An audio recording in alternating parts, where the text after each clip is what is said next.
Welcome to Toffee TV. I am delighted to say I am joined in the studio by the IBO featherweight world champion, Jazza Dickens. Is right, lads. I need a clap in the studio. Jazza, welcome. You were on a couple of weeks ago when your Twitter bio that still says future world champion, and we've just told you that that needs changing.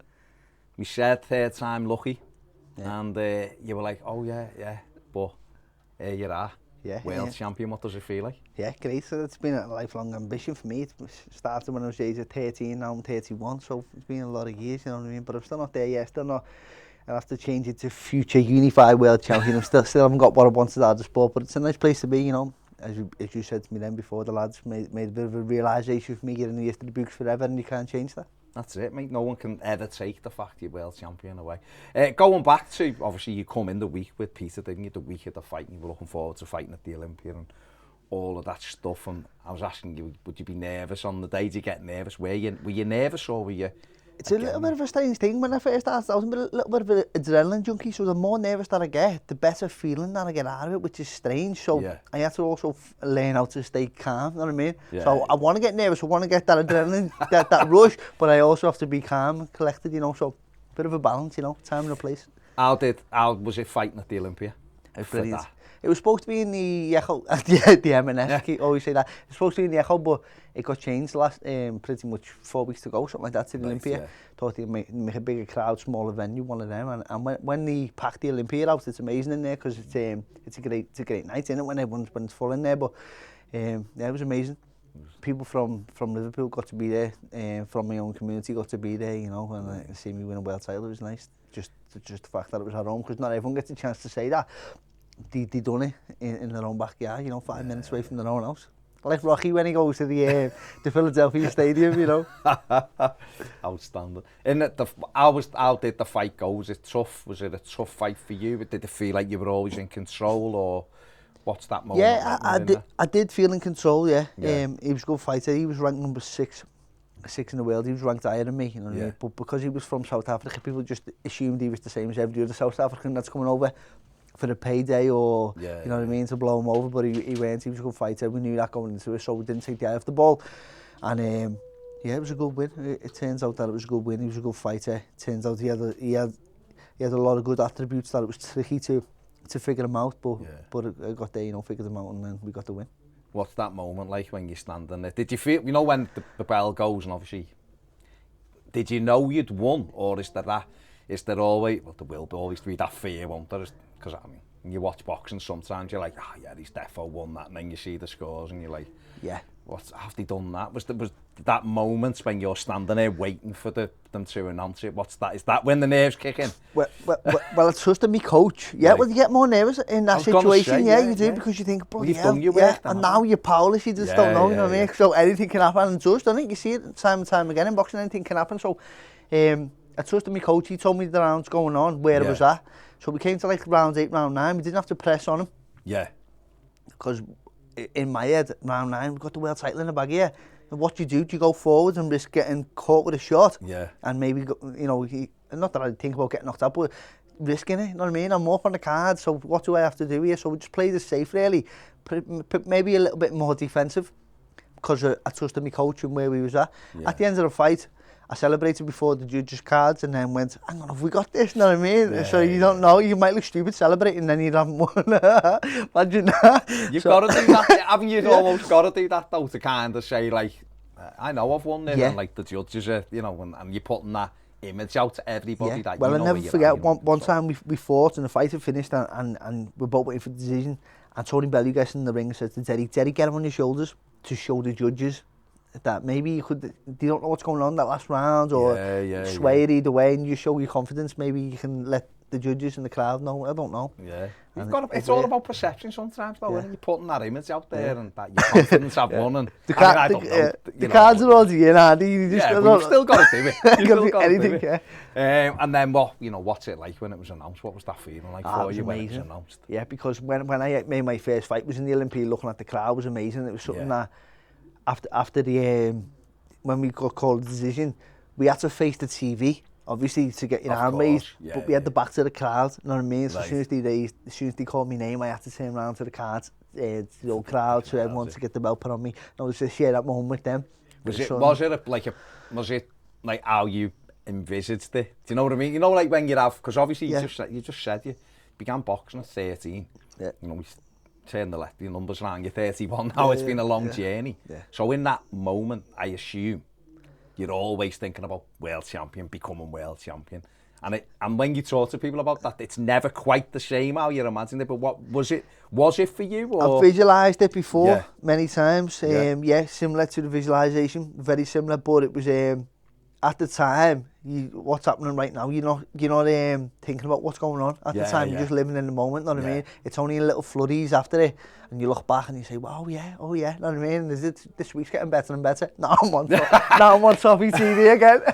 He's buzzing now. He's nice and calm now. Yeah. So the little flurries in between it when time passes. But then you think every time I get these thoughts, I think, "Oh no, don't be that's you switching off." Now's the time to start working hard, know what I mean? So I don't allow myself to celebrate really, so I've got to keep on pushing. Maybe one day I can look back. You do have to have that moment though. Surely you've had that moment in the last couple of weeks where you've just gone, done it, I'm world champion. Or are you trying to guard it? Are you? Yeah. Tony Bellew said to me, Jazz, you've got to allow yourself to celebrate your victories. And I just know what he saw from experience. He must know what he's on about because he's been there himself and done it on a high level. But I just can't. I just don't know how to. You know what I mean? Something you're always reaching for the next thing. I don't associate my success with victory with celebration. I don't associate that because it leaves me with fear. I'm switching off. You know what I mean? It's my next opponent out there training hard for me. You know what I mean? You used to look at the Rocky videos and see Clubber Lang training while Rocky's having the time of his life. You know. So I feel like you're like equating a lot of this to Rocky films, which is fine. It's fine. He was scary, Clubber Lang, by the way, wasn't he? Yeah. So just put him on an airplane. He was terrified to fly him. I think you've just, you do. I mean, I think Tony Bellew is right in that you do have to appreciate what you've done. I understand what you're saying. You're not going to, go out and give it to Floyd Mayweather and all that, like party time. But you do have to enjoy your success. It's been a long journey for you. And, remember when we spoke to you back in, I think, 2015, wasn't it, originally? How far you've come in that time and how hard you've worked to get where you are. So I get it. You don't want to just go, that's it, I'm done, I'm world champion. I understand that because you've still got other things you want to achieve. But it's a tremendous achievement and you should be incredibly proud of you. Maybe I'll be fortunate and lucky enough one day to finish on my terms and be able to celebrate. You know what I mean? Because a lot of boxers go out when it's harsh and they're getting used now. They're getting used for opponents and stuff like that. So maybe one day I can finish on my terms, finish world champion, and I can celebrate then. Fair enough, mate. That's fair enough. What's the journey been like since then? So first of all, that night when you got home, could you sleep? What was the adrenaline like? Could you sleep, or was it just that was no? I was going to say I didn't sleep, but I always make it me efforts to get back. Sometimes you go to hospital after fights, but I always make it to me effort to get back to my family, to put the belt on my family. When I started out 10 years ago, won my first title, the English title. Just me and my girl, there weren't like that many people around, so we'll go home, put the belt on there, we get a few pictures, we have something to eat. That was our thing. Then we won another title, then won the British title, then European titles, and that was just our thing, you know what I mean? I couldn't win all them titles, and then all of a sudden, right, now I'm going to the nightclub, I'll see you all tomorrow, you know what I mean? I'm going to get blasted with my mates to see you tomorrow, so back home, back to the family, thank them for all their sacrifices throughout the camp and all the hard work that they do as well. So it's nice just to come back home and say we done it, because ultimately that is who does it, not isn't it? Your team around you. All the most important people around you, your family and all that. Did you have a good scram? Because when you and Peter were in last time, you were fantasising about food that you were going to have the few days after the fight and all that. And I seen on your Instagram a funny picture, like the picture of you at your weigh-in, and you were like, this is 2 days crazy, later. Innit? No, you still look, you're going like that. That's the bod most of us would be like delighted with, and you were like, look at me now 2 days after it. But did you enjoy your food? Yeah, I wanted a good little scoff, fill up and that. Yeah, it's been nice. Yeah. Go to a place called, with me and my baby, go to a place called Ickery's. Have you been there? Nice. Ickery's, really nice, like a smokehouse barbecue place. Yeah. We have been. We went to one in Chester, but There's one in Ross-on-Sea. We've been up in North Wales this week, so there's one in Ross-on-Sea up there, so we went to that one. But Not the same when the kids are growing up and they're sitting between you, is it? No. You're going on a date with your kids. Your team. You've just been talking about your team. And you were back in the gym quite quickly. The night of the fight. Funny story, so goes to the gym. The night of the fight? 4 o'clock in the morning, goes to the gym. 4 o'clock in the morning, goes for a run in the gym. And so the fella, it's only me and the fella in the gym. Yeah. 24-hour gym, and he says, "Oh, you got the black eyes, what you do, mate? You box?" And I said, "Yeah, just had a fight, yeah." And he said, "Oh, did you? Yeah, what was it?" And so you could tell he's thinking he's lying him. He's selling porkies. Why would you be in the gym at 4 o'clock in the morning if you had the fight? I said, "It was an IBO world title." And he goes, "Oh, did you? Yeah." You can tell he's thinking he's a lunatic, lying, telling lies. He's probably been battered off his beard or something. And then, so I had to go out to the car to get the belt to then bring it in to show him. And he goes, "Oh, so you have?" You know what I mean? You can tell he thought I was lying. And he's thinking, why is that a world champion just jogging in the gym? 4 o'clock in the morning. But yeah. Why were you in the gym at 4 a.m? I got that thing constantly. I need the next. What's next? I think I'll always be like that. Just gotta accept it. Do you drive your missus mad? She accepts it, you know what I mean? I'm lucky, got a good girl. She supports me. She looks after the kids, you know what I mean? Well, does she never say to you, just have a you've got to well, she knows like a little bit of got no right to say that to me, you know what I mean? Because in terms of when I met her, boxing was my all. I've been boxing from the age of 13 to 20 or 21, so that'll be my whole life. I said, if we can be in a relationship, boxing is my main priority. And it's always going to be that way. If you can accept it, you can accept it. But I'll be surprised if you can't, but she has, you know what I mean? I'm lucky to have the best girl I could imagine, you know what I mean? She's always been there for me, supporting me, and so yeah. But they are the terms for me, you know, boxing's first. It's something that I need to do. I'll be honest, you sounded such annoying that you won't just switch off for a second, just like. But I get it, it's why you're world champion. Nah. But I just mean, you know, that must be difficult to be switched on all the time. Do you find it tiring yourself? Do you annoy yourself the fact that you can't just have today I'm just gonna chill out? Because you're always, as your mind always thinking. You're laughing because I reckon it is annoying. The demons creep in, don't they? If you don't train, well for me anyway. But is that what it is? Yeah. I find that like. It's a lot easier if you love it, you know what I mean? Yeah. I find like getting a little bit older in business terms, working properties and media engagements, stuff like that. Other work that I've got to do, sometimes I'll be a bit petulant and I'll say, fuck this, you know what I mean? Yeah. But I've never told the toys out of the pram when it comes to boxing. I never have. Never all the year, all the time I've been in boxing, I've never said, this is not for me or I don't want to do this today, you know what I mean? So it must just be something that I love to do, passion, you know. Well, you've got the passion for it, and obviously you understand the hard work, doesn't it? You know, without the hard work, you're not going to get anywhere, and you don't shy away from the hard work, whether it's running, whether it's gym work, pad work, whatever. So what's kind of like next then? What are you doing right now? How do you plan moving forward? Because I know, you know, have you got a next fight lined up? Is it a case of waiting? Do you now get to pick who you fight, so to speak? Possibly. I've got options, that's what I do know. I know minimum it's going to be a defence for the 12-round world title fight. That's minimum. It's nice to say that.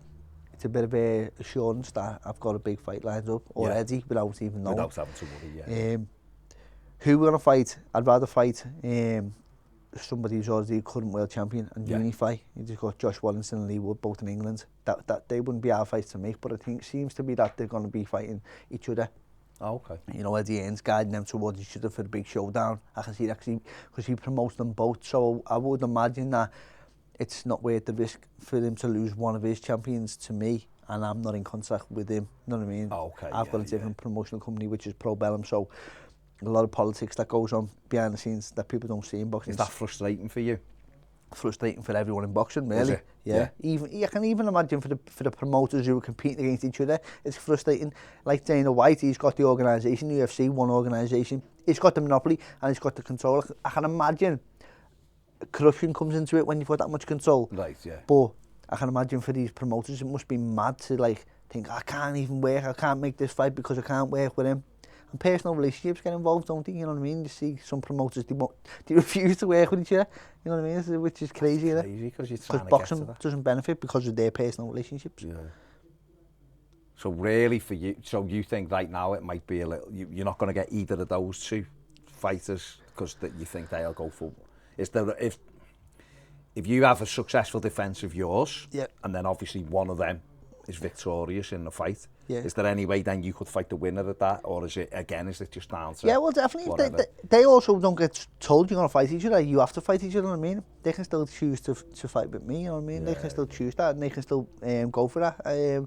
The promotional company that I work with, Probellum, they're all right. They work with other companies. That was their thing when they set out. That was their goal when they set out. We're going to work with everybody. Yeah. At Probellum, which is good for boxers to hear. You know what I mean? Say, yeah, that is good. That's what boxers need.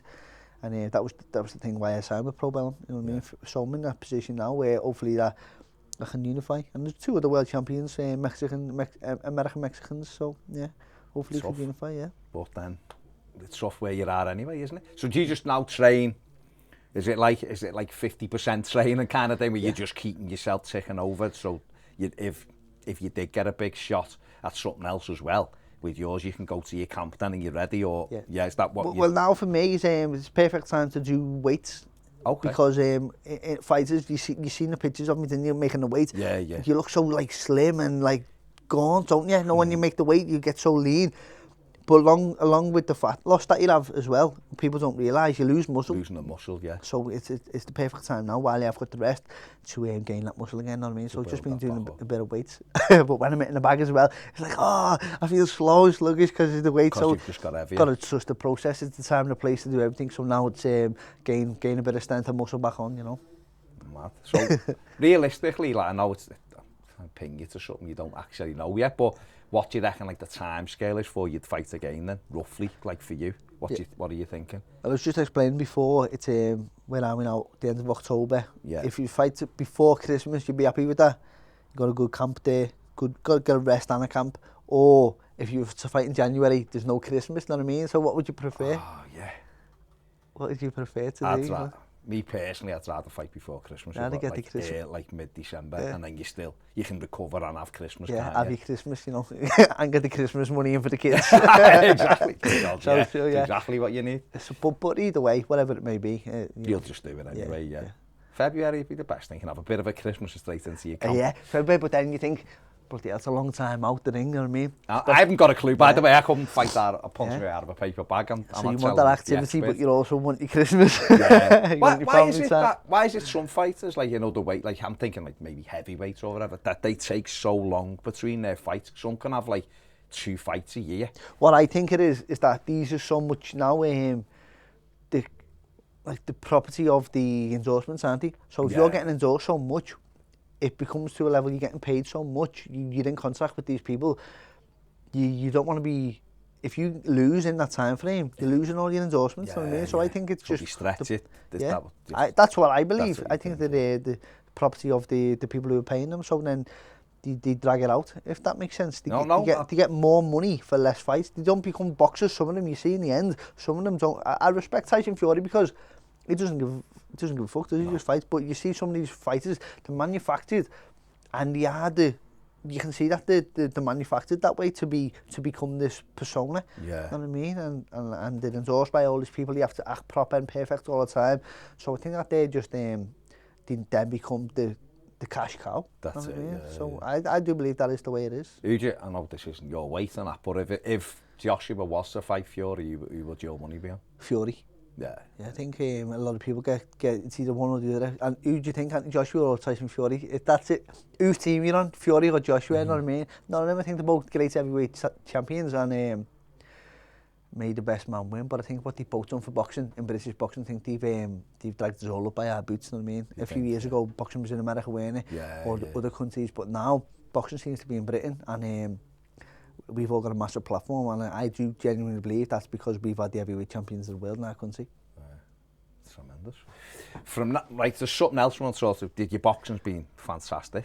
You come to our premiere night with your suit on, look sharp. Which is brilliant. By the way, congratulations to you, lads, for what you're doing. It's amazing. Fantastic, you were there. But after that, I'd seen a couple of things on Instagram with doing some community, Jazza in the community. Yeah. So, which is a huge, I think it's a fantastic thing. So tell us a little bit about that. How did you get involved in it, and what goes on in it? And it's a bit of a long story, so it's going a little bit deep, I know, but I'll be fast as I can. As a child, I grew up with 2 parents who were addicted to heroin. Right. growing up, I always knew that I had something special inside me. I had a lot of love off my parents. I knew I could go the right way in life due to the parent. I had 2 great parents as well, by the way, just in the struggles, like a lot of people have. I knew that one day I could help kids like me. As a child, I could help children like me in the future. I always said to myself, when I'm world champion, I'm gonna give back to the kids in my community who are in the same position as me. Who, you know, might have parents who are alcoholics, drug addicts, all that type of stuff. Yeah. It's no one's fault. It's just life, innit, for some people, and some people come into the world that way. You know what I mean? So we all need a little bit of help. So I was having a conversation a few years ago with a woman from Maverick Stars, and she does a lot of community projects like this. And I was telling her my ideas as well. She was telling me what she does. I tell her my ideas, and she said to me, well, why don't you do it now? And I said, well, I haven't won a world title. I just feel like I'm not valid enough to get it off the ground right now, that I'm not world champion. Who would want to come? You know what I mean? I feel like if you've got a bit of a presence with the media, or a bit of you're doing well in some area in life, you've got more pull with the kids, haven't you? You can be more influential. So I just didn't feel like I was valid enough because I didn't have a world title. And she said, Jazza, you understand that you don't have to have a world title to help people? And I thought, yeah, you're like, there, you're spot on. And so we started getting off the ground. I said to me Dad, me and you are in a unique situation where I'm a professional boxer and you're over 10 years in your sobriety. Yeah, it doesn't happen, Dad. We've been through the situation as a child and father. We've always had a good relationship, but now when a parent gets clean, you'll have to find a new way. Yeah. You know what I mean? Because you don't know this person, they don't even know themselves, so you've got to find a new way how to create a new relationship. And we did. We done it. One day a week we used to spend an hour together, and we used to go and play snooker. That was our thing. So we had to integrate slowly back into our relationship to get to know each other. Yeah. So we knew that a lot of people would just say, lad, the kids have resentment to the parents. The parents don't know how to deal with the kids. The kids are growing up like we go our own way. It was, you know what I mean? Yeah. One of them. It wasn't fun while it lasted, but it's one of them. It's gone, yeah. Yeah. So, but we knew that there is a way. Through our personal experience, there's a way of getting your relationship back together after having such a traumatic time and experience through addiction. So we opened this project, me and my dad, and Maverick Stars. We do it at Terry Mathew's gym 1 day a week.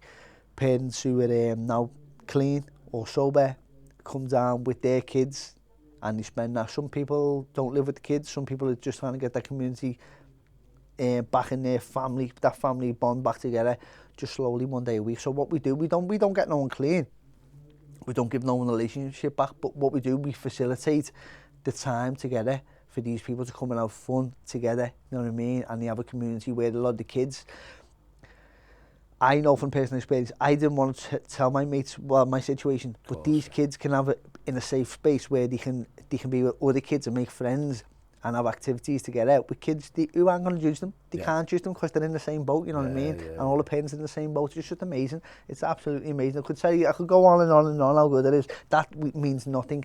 Any world title I'll ever win means nothing to this. This is like, I feel like it's my higher purpose, you know what I mean? It's just beautiful for the families involved. And it's growing and growing. Last week was the first week of the new block. We started on Sunday and we had 30 people there. So yeah, it's amazing. And you were doing the last world champion. As world champion, yeah.